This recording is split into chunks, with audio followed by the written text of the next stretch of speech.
May inilabas ng precautionary hold departure order ang Manila Regional Trial Court laban kina Senador Jinggoy Estrada, dating DPWH Secretary Manny Bonoan at iba pang sangkot sa flood control scam. Ayon sa korte, posible raw kasi silang umalis ng bansa sa gitna ng gumugulong na investigasyon. Nagbabalik si Camille Samonte. Wala pa mang formal na kaso sa korte, hindi napapayagang makalabas pa ng Pilipinas sina Senador Jinggoy Estrada, dating DPWH Secretary Manuel Bonoan at iba pang sangkot sa flood control scam.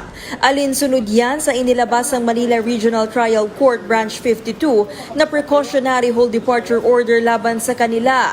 Kasama din dyan ang iba pang dating DPWH officials na sina Roberto Bernardo, Henry Alcantara, Gerardo Opolencia at ang yumaong si Catalina Cabral.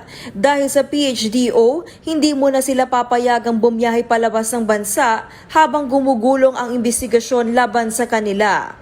Nahaharap sila lahat sa reklamong plunder at direct bribery and corruption na inihain sa Department of Justice. Ayon sa DOJ, nakitaan ng korte ng probable cause na maaaring tumakas sa mga nabanggit na pangalan para hindi maaresto sakaling lumabas na ang resolusyon ng panel of prosecutors. Kaya po siya precautionary hold departure order.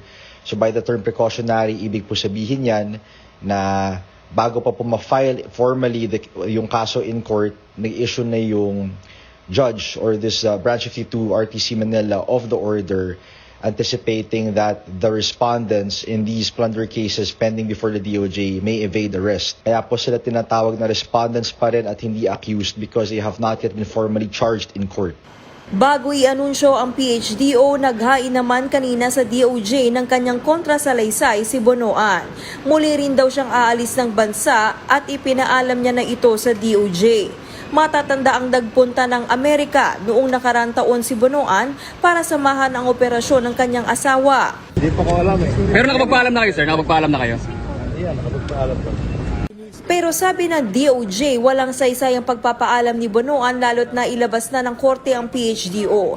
Tanging ang korte lang din daw ang makakapagpasya kung papayagan pa si Bonoan na makalabas ng bansa.